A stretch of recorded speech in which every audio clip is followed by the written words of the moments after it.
आशुतोष शशांक शेखर चंद्रमौली चिदंबरा, कोटि कोटि प्रणाम शंभु कोटि नमन दिगंबरा, कोटि कोटि नमन दिगंबरा। ओम नमः शिवाय। श्री शिवाय नमोस्तुत्यम। प्रिय भक्तजनों, आप सभी का दिन शुभ और मंगलमय हो और भगवान भोलेनाथ की कृपा आप सभी पर सदा बरसती रहे। सावन का पावन महीने में आज आप सुनेंगे सावन सोमवार व्रत कथा। आज सावन सोमवार का पहला व्रत है और इस व्रत से भोलेनाथ और मां पार्वती का आशीर्वाद प्राप्त होता है। वहीं इस दिन व्रत रखने का विशेष महत्व बताया गया है। मान्यता है कि व्यक्ति इस दिन व्रत रखता है उसकी सभी मनोकामनाएं पूर्ण होती हैं, साथ ही भगवान शिव और माता पार्वती का आशीर्वाद प्राप्त होता है। लेकिन इस दिन जो व्यक्ति व्रत रखता है उसको ये कथा पढ़नी या सुननी अवश्य चाहिए, तभी उसे व्रत का पूर्ण फल प्राप्त होता है। तो आइए सुनते हैं भगवान भोलेनाथ की व्रत कथा। व्रत कथा सुनने से पहले आप सभी से मेरा विनम्र अनुरोध है, यदि अभी तक चैनल को सब्सक्राइब नहीं किया है तो अभी सब्सक्राइब करें और कमेंट बॉक्स में हर हर महादेव अवश्य लिखें। अब सुनिए कथा। किसी नगर में एक साहूकार रहता था जिसके घर में धन की कमी नहीं थी, लेकिन उसे संतान सुख प्राप्त नहीं हुआ था, जिस कारण वह बहुत परेशान रहता था। पुत्र प्राप्ति की इच्छा से वह हर सोमवार व्रत भी रखता था और पूरी श्रद्धा के साथ शिव मंदिर जाकर भगवान शिव और माता पार्वती जी की आराधना करता था। उसकी भक्ति भाव से मां पार्वती प्रसन्न हो गई और भगवान शिव से उस साहूकार की मनोरथ पूर्ण करने का आग्रह करने लगी। पार्वती जी की इच्छा सुनकर भगवान शिव ने कहा कि हे पार्वती, इस संसार में हर प्राणी को उसके कर्मों का फल मिलता है और जिसके भाग्य में जो है उसे भोगना पड़ता है। लेकिन पार्वती जी ने साहूकार की भक्ति का मान रखने के लिए उसकी मनोकामना पूर्ण करने के लिए कहा। माता पार्वती के आग्रह पर शिव जी ने साहूकार को पुत्र प्राप्ति का वरदान दिया, लेकिन साथ ही यह भी कहा कि इस बालक की उम्र केवल 12 वर्ष ही होगी। माता पार्वती और भगवान शिव की बातचीत को साहूकार सुन रहा था, जिसे सुनकर ना तो उसे कोई खुशी थी और ना ही दुख। वह पहले की तरह शिव जी की पूजा करता रहा। कुछ समय के बाद साहूकार को पुत्र प्राप्ति हुई। जब बालक 11 वर्ष का हुआ तो उसे पढ़ने के लिए काशी भेजा गया। साहूकार ने पुत्र के मामा को बुलाया और उसे बहुत सारा धन दिया और कहा कि तुम इस बालक को काशी विद्या प्राप्त करने के लिए ले जाओ और मार्ग में यज्ञ कराते जाना। जहाँ भी यज्ञ कराओ वहाँ ब्राह्मण को भोजन कराकर दक्षिणा देते हुए जाना। दोनों मामा भांजे इसी तरह यज्ञ कराते और ब्राह्मणों को दान दक्षिणा देते हुए काशी की तरफ चल पड़े। रास्ते में एक नगर पड़ा जहाँ नगर के राजा की कन्या का विवाह था, लेकिन जिस राजकुमार से उसका विवाह होना था वह एक आंख से काना था, जिसकी जानकारी उस लड़की को उसके घर वालों को नहीं थी। राजकुमार के पिता ने अपने पुत्र के काना होने की बात को छुपाने के लिए एक चाल सोची। साहूकार के पुत्र को देखकर उसने सोचा, क्यों ना इस लड़की को दूल्हा बनाकर राजकुमारी से विवाह करा दिया जाए। विवाह के बाद इसको धन देकर विदा कर दूंगा और राजकुमारी को अपने नगर ले आऊंगा। उसने लड़के को दूल्हे के वस्त्र पहनाकर राजकुमारी से उसका विवाह करा दिया। लेकिन साहूकार का पुत्र ईमानदार था।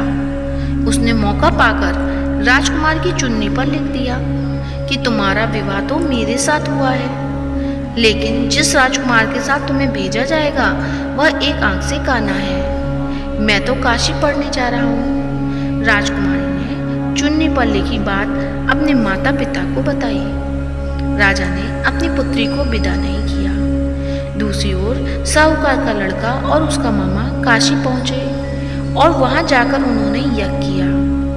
जिस दिन लड़के की आयु 12 साल की हुई उसी दिन यज्ञ रखा गया।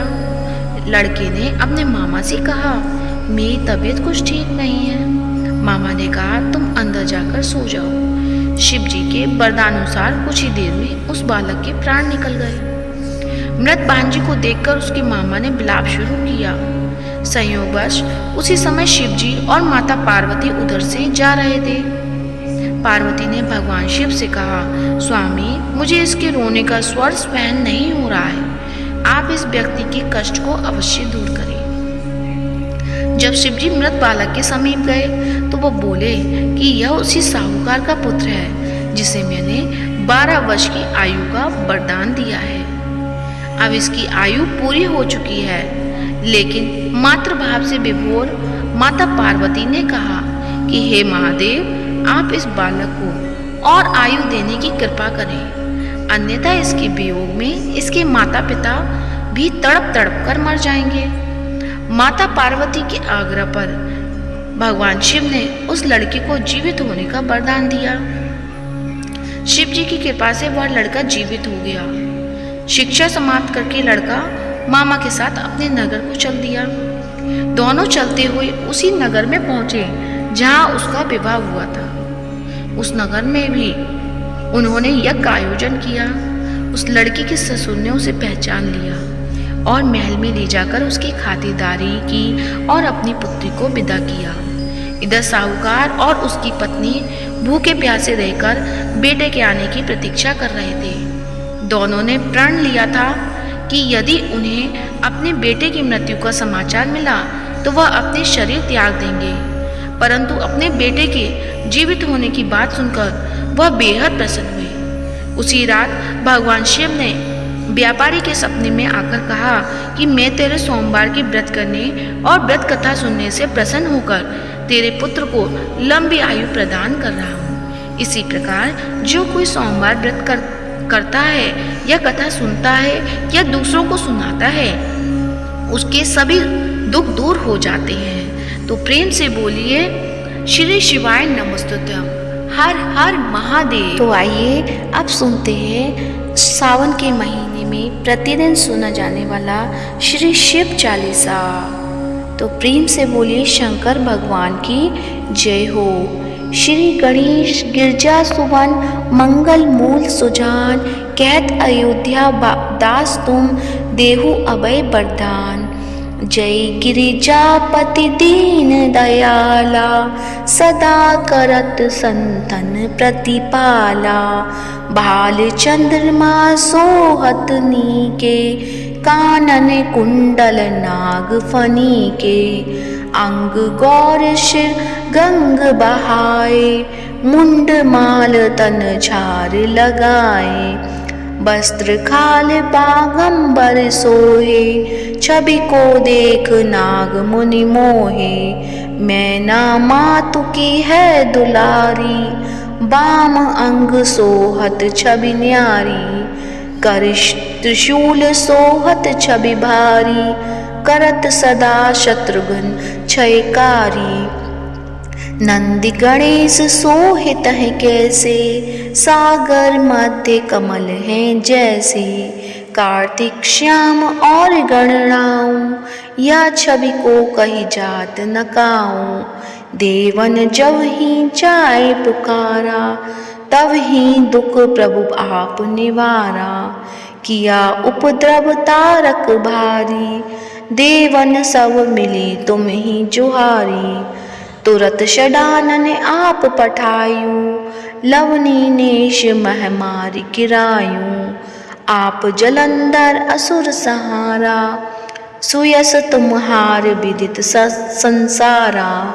त्रिपुरासुर सन युद्ध मचाई, सब ही कृपा कर लीन बचाई, किया तप ही भागीरथ बारी, पूरब प्रतिज्ञा तसु पुरारी, दानिन मह तुम सम को नाही, सेवक स्तुति करत सदाही, वेद नाम महिमा तब गाई, अगत अनादि वेद नहीं पाई, प्रकट उदधि बंधन में ज्वाला, जरा सुरासुर भय हो बिरहाला, कीन दया तह करी सहाई, नीलकंठ तव नाम कहाई, पूजन रामचंद्र जब कीना, जीत के लंक विभीषण दीना, सहस कमल में हो रही धारी, कीना परीक्षा तब ही पुरारी, एक कमल प्रभु राखें जोई,